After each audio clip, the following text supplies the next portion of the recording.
안녕하세요. 급등 주식회사에서 테마주를 전문적으로 쓸어 담는 남자 정서부입니다. 오늘 보실 종목은 LS 일렉트릭이고요.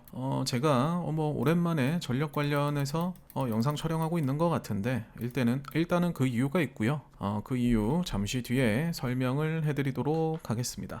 지금도 보시면 며칠 동안 일단 외국인 자본들 또 꾸준하게 들어와주는 모습들 보여주고 있거든요. 이 모습이 언제까지 갈지도 우리가 좀 지켜봐야 될 것 같고, 아무튼 일단 차트는 제가 사용하는 차트 트레이딩 뷰로 전환하겠습니다.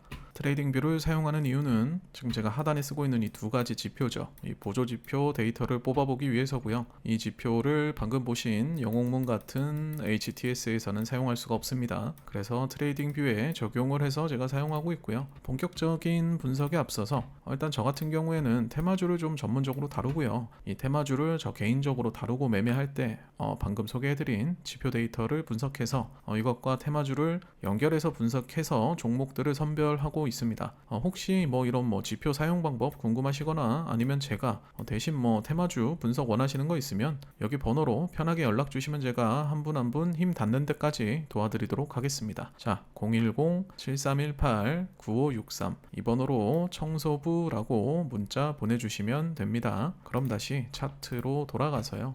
일단은 LS 일렉트릭 같은 경우에는 전력기기 관련해서 제가 자주 추천을 드렸던 종목이고요. 조금 오랜만에 가져왔죠. 최근에 원전 관련된 종목들 역시 조금 조정이 있지 않았나 싶은 모습들을 보여줬는데 이 두 가지 테마들이 모두 상승하는 모습을 보여줬죠. 그 배경에는 무엇이 있느냐? 자, 누구죠? 젠슨 황입니다. 엔비디아가 있습니다. 엔비디아가 뭐라고나 할까요? 어닝 서프라이즈를 지금 보여줬죠. 매출이 생각보다 대단했습니다. 시장의 기대치를 상회하는 모습을 보여주면서 깜짝 실적 발표로 이 영향이 국내까지 들어온 것이 아닌가 하는 게 제 생각이에요. 사실 며칠 동안 원전 관련 종목들도 너무 많이 올랐기 때문에 조금 조정을 받고 있는 모습을 보여주기도 했거든요. 그런데 이걸 엔비디아가 한 번에 판을 뒤집어 버렸습니다. 자, 지금도 보시면 일단은 엔비디아가 저런 실적을 보여준다는 건 아직 AI 관련된 산업,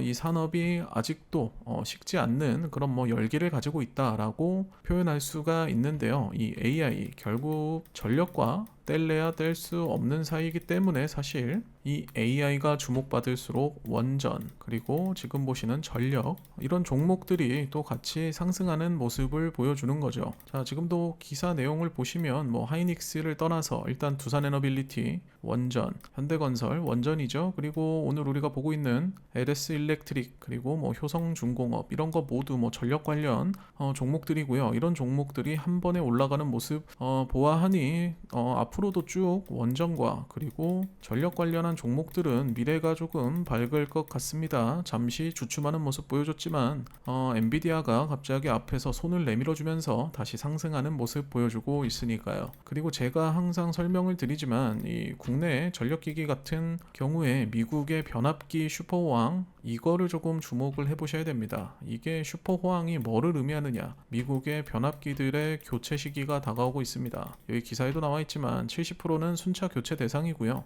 제가 듣기로는 제가 분석해본 바로는 2030년까지입니다. 2030년부터는 이제 슬슬 이 교체 시기가 거의 다 다가왔기 때문에 이 노후화된 변압기들을 교체를 해야 되는데요. 자, 여기다가 제 생각에는 하나를 더 더해야 됩니다. 여기다가 무엇을 더하느냐? SMR이죠. 소형 원자력.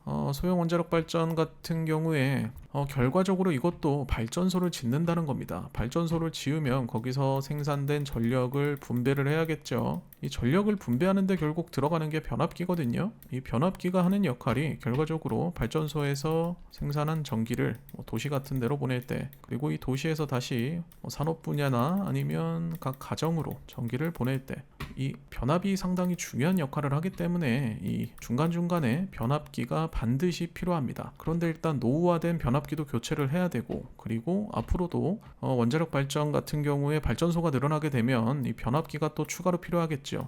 그래서 뭐 일예로 일진전기 같은 경우에 뭐 3년치 수주를 모두 받아둔 상황이다, 이런 기사들이 나올 수 있는 겁니다. 이게 실제로 일어나고 있는 일들이고요. 변압기를 한번 생산하는데 뭐 평균 잡아서 한 10개월 정도 걸립니다. 단순히 뭐 공장에서 찍어 만들어낸다고 뭐 한두 달 내로 만들 수 있는 상품이 아닐 뿐더러 상당히 기간이 오래 걸리는 그런 기자재이기 때문에 앞으로도 이 변압기 관련된 시장의 미래는 상당히 밝다고 말씀을 드릴 수가 있습니다.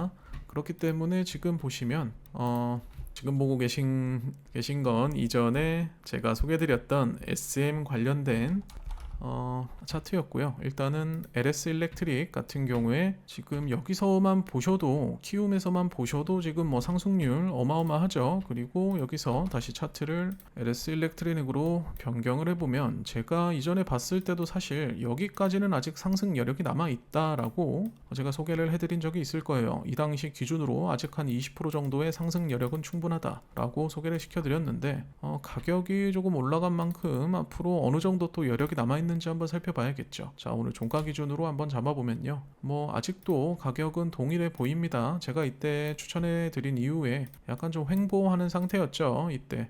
왜냐면 최근에 전력과 그리고 원전 관련된 종목들이 너무나 올랐기 때문에 사실 이 조정 구간은 피할 수가 없는 상황이었고, 다만 이 조정 구간에서 갑자기 엔비디아라는 구세주가 나타나줬기 때문에 최근에 또 한국장에서 엔비디아와 엮인 기업들 뭐 엄청난 상승 보여주고 있죠. 예를 들어 MDS 테크라든가. 이 엔비디아가 사실 한국장에서 뭐 중요한 역할을 하는 것 같아요. 이 종목의, 이 기업의 주가가 올라가느냐 내려가느냐에 따라서 한국의 많은 기업들이 영향을 받기 때문에 아무튼 지금은 엔비디아가 순풍을 타고 아주 안정적인 항해를 하고 있기 때문에 이럴 때일수록 관련해서 우리가 수혜를 받을 수 있는 종목들은 조금 살펴봐야겠습니다. 아무튼 제가 오늘 준비한 내용은 여기까지고요. 앞으로도 계속 이 전력기기 관련해서 다른 소식들 들어오면 바로 영상으로 제작해서 업로드해 드리도록 하겠습니다. 자, 그럼 오늘 제가 업로드한 이 영상, 이 내용들이 조금이라도 도움되셨다면 구독 버튼 한번 부탁드리겠고요. 저는 다음 영상에서 찾아뵙는 걸로 하겠습니다. 오늘도 시청해 주셔서 감사합니다.